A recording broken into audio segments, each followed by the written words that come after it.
अब ये तीनों के बारे में बता रहा हूं, सपा सांपनाथ, बसपा नागनाथ और कांग्रेस कालियानाग। इन तीनों को अब ऑक्सीजन दोगे क्या? दोगे क्या? ध्यान रखना, अब इनको ऑक्सीजन मत देना। ये 2024 के बाद समाजवादी पार्टी समाप्तवादी पार्टी हो जाएगी। यूपी के जौनपुर में लोकसभा क्षेत्र के चंबल तारा में भाजपा प्रत्याशी कृपाशंकर सिंह के समर्थन में जनसभा को संबोधित करते हुए उप मुख्यमंत्री केशव प्रसाद मौर्य ने विपक्षी दलों पर बड़ा हमला बोला है। उन्होंने कहा कि लोकसभा चुनाव में एक तरफ गरीबों की भलाई चाहने वाले, महिलाओं का सशक्तिकरण चाहने वाले, देश दुनिया में भारत की ताकत बढ़ाने वाले पीएम मोदी हैं, तो दूसरी तरफ गुंडे, माफियाओं, भ्रष्टाचारियों के एक गिरोह का इंडिया गठबंधन है। यही गिरोह मोदी को प्रधानमंत्री नहीं रहने देना चाहता। गुंडे, माफिया और भ्रष्टाचारी इंडिया गठबंधन के साथ खड़े हैं। उन्होंने सपा सुप्रीमो अखिलेश यादव को निशाने पर लेते हुए कहा कि अखिलेश यादव गाजीपुर मुख्तार अंसारी की कब्र पर फातिया पढ़ने गए, जबकि पूर्व मुख्यमंत्री कल्याण सिंह को श्रद्धांजलि देने नहीं गए। अखिलेश यादव के मसीहा, माफिया और अपराधी प्रवृत्ति के लोग हैं। भाजपा सरकार में बिना दलाली और कटौती के सीधे जनता तक योजनाएं 100% रूप से पहुंच रही है। किसान सम्मान निधि के 2000 रुपए सीधे डीबीटी के माध्यम से खाते में पहुंच रहे हैं। कांग्रेस के राज में बिचौलिए की वजह से योजनाओं का लाभ महज कुछ लोगों को ही मिल पाता था। पत्रकारों से बात करते हुए उप मुख्यमंत्री केशव प्रसाद मौर्य ने कहा कि आज जिन 14 जिलों में चुनाव हो रहे हैं, वहां कमल टकाटक चल रहा है। साइकिल पंचर हो चुकी है। कांग्रेस के पंजे को जनता ने हाथ मरोड़ दिया है। हाथी अब छोड़कर भाग गई है। जौनपुर से शहर खबर के लिए दीपक श्रीवास्तव की रिपोर्ट। ये सैफई खानदान वाले बड़े परेशान हैं। कह रहे मध्य प्रदेश में भाजपा की सरकार बनी, वहां डॉक्टर मोहन सिंह यादव को मुख्यमंत्री बना दिया। ये भारतीय जनता पार्टी है। यहां कोई साधारण सा कार्यकर्ता बड़े से बड़े जिम्मेदारी को निर्वाह कर सकता है। अगर एक आदिवासी समाज की बेटी आदरणीय द्रौपदी मुर्मू जी को माननीय नरेंद्र मोदी जी हिंदुस्तान की राष्ट्रपति बनाने का काम कर सकते हैं। एक चाय बेचने वाले के बेटे को भारतीय जनता पार्टी देश का तीसरी बार प्रधानमंत्री बनाने जा रही है। बताओ यहां कुछ असंभव है क्या? अब मैं अगर पूछूं, श्री अखिलेश यादव जी मुझसे बड़ा नाराज रहे, मैं उनसे पूछता हूं, ये बताओ, ये पूरे उत्तर प्रदेश की 80 सीट में से कौन दूसरा यादव नहीं मिला रहा आपके परिवार के अलावा जगह लोकसभा का टिकट दे देते? दे नहीं क्यों को बताओ, दे नहीं। मैं ये कहते हैं हम पीडीए चलाते हैं। मैंने कहा पीडीए नहीं, तुम परिवार डेवलपमेंट अथॉरिटी चलाते हो। इनके पीडीए का केवल यही मतलब है।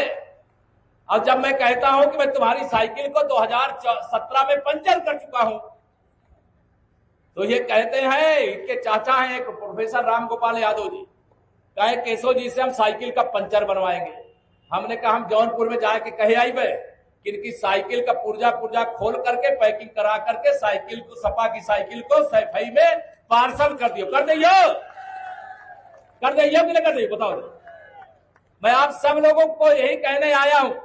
मैं ये नहीं चाहता कि इनकी गाली का जवाब आप गाली से दो। मैं भी गाली का जवाब गाली से नहीं देता। श्री अखिलेश यादव जी ने मेरे स्वर्गीय पिता के बारे में अपमान भरे शब्द सदन के अंदर कहे थे, लेकिन मैंने कहा अखिलेश जी, मैं आपकी गाली का जवाब गाली से नहीं दूंगा। मैं लोगों के बीच जाकर के कहूंगा, इनकी गाली का जवाब कमल का बटन दबा करके दीजिए।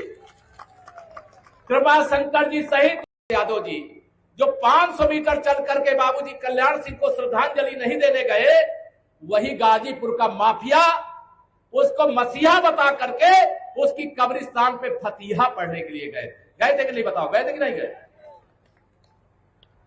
रामलला की जन्मभूमि पर मैं एक राम जन्मभूमि आंदोलन का सिपाही हूं, कार सेवक।